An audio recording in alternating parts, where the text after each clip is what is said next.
Where has your employee actually exceeded the targets that you've set them? So where has the performance been absolutely outstanding? They may have even smashed these goals, which again gives you another point to consider in the appraisal regarding the goals that you've been setting them. Number 3, targets not being met. So of course not everything will have gone well, and there may be situations where we need to address performance issues. It's therefore very important that we've prepared, first of all, what these are and how we're going to communicate this message across to our employees. And then really the 4th point, really, which is full of the questions, so why has this happened? What are we going to do about it to enact some change in the behaviour of whether that be our employee or whether that be ourselves as a company? Are we perhaps not giving our employee the right tools to do their job to the maximum of their ability? Asking employees to self-appraise. Often, and I know I've been in the situation where I've gone into an appraisal with someone before, I've sat down and I've just been told, right, you did this right, and you did this wrong, and you did this wrong, and you did this wrong, and you did this wrong, and maybe you did that okay. Now, it's very important for the appraisal to be a mutually beneficial communication with each other. So therefore, make sure that you get employees to self-appraise first. And also, this will give you more ideas for the actual appraisal dialogue itself. Looking for the performance gaps that might exist between targets set and actual goal achieved. And then really focusing on this gap in question and trying to apply what the consequences of that gap might be. So let's say if you're in sales, the consequences of that particular gap might be that if your company doesn't generate enough revenue, this could have terrible complications. So there may of course be other examples for you to go back to as well. And then fourthly, seeking affirmation, agreement and acknowledgement from the employee as to what these were. And actually having that affirmation between you is very, very important within this process. If there are problems, it is fundamentally important to really drill, probe and funnel down to the causes. Now, for example, with regards to targets, we need to understand why our employee is falling short of the targets. Is this a regular thing? Is this a one-off thing? Is this down to a changing business economic climate? There are external and internal factors that may be influencing this situation. However, it is vital that we probe and we get to the bottom of the why. Secondly, we listen and give an opportunity for our employee to actually identify this themselves. Again, the self-appraisal process, giving your employee that opportunity to share with you their feelings about this appraisal and their performance review itself. I mentioned probing, but it's also important to be selective on issues. Again, being very picky and choosy on some real minor things is not a recommended approach to delivering an appraisal, and will again probably allow for a more defensive approach and barrier to be put up between yourself and your employee. So selectiveness is very, very important. Give authentic praise where it's due. A pat on the back is always welcome, however it needs to be sincere.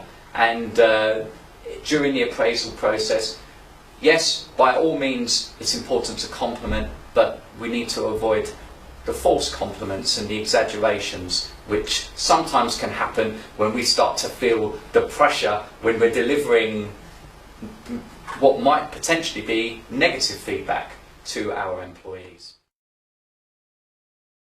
Reviewing the agreements. So we've gone through the appraisal, now we need to just kind of check back between both of us. Right, okay, so we've agreed that this action will take place by this time and we're expecting this to be the result. Okay, so yes, reviewing agreements is important because it builds that mutual understanding and mutual agreement between two parties as to what needs to be done moving on from this performance appraisal. And then thirdly, setting up a follow-up. So whether that's in 3 months, whether that's in 6 months' time, whenever that might be, but there must always be a follow-up to an appraisal. Otherwise, the points that we've captured, the feedback we've been giving out, and the feedback we've been given can get lost. So, and we don't want that to happen. Now, it may be that we've gone through the appraisal and we might need to re-evaluate our performance goals. As I've said, maybe they're too high, maybe they're too low. Regardless, we need to have clear communication with our employees. We need to ensure that goals that are set are clear, clearly defined, clearly measurable, and offer clear focus for our employees to work within. Also, from our perspective, we must be able to measure and be able to assess them when it comes to the next review, or perhaps the next meeting, follow-up meeting in 3 months' time, or whenever it may be. Really, the key things that we need to be looking for here in a follow-up are capturing the key points and phrases that you used within the appraisal. Well, I say you, not only you, but also your employees. So capturing the key expressions, the key phrases, the key things that were said throughout the appraisal. Number 2, were there any points of disagreement? Where perhaps was there some contention as to your feedback, or vice versa? Either way, it's important that this is noted and documented for the purpose of the actual review. Thirdly, summary of a development plan. Something for your employee to actually take away from the appraisal and work within in order to push themselves higher, to meet their goals, or to improve themselves. Regardless, it's very, very important that there is some kind of plan and some kind of framework for your employee to work within moving away from the appraisal. Fourthly, it's also critical to make sure that any next steps have been summarised and set clearly in stone. So whether that be a next meeting in 3 months, whether that be whatever that might be. Performance goals for the coming year should also be clearly defined, if appropriate, or performance goals for a certain period of time. Either way, it's important that these are set clear to your employee.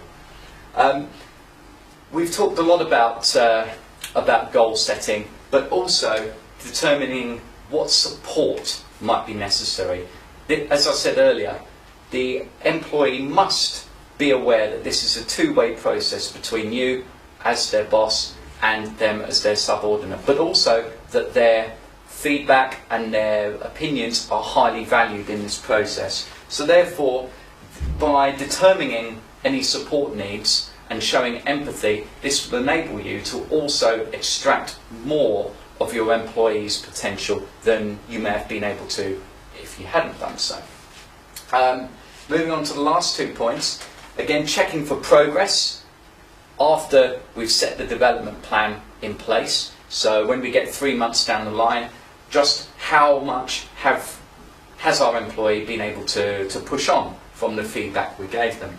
And then in our written feedback, coaching and encouraging our employees to greater things should also be documented. So being wary of the language that you might use in your written reports in order to push them, inspire them, and motivate them on to achieving more success in their role.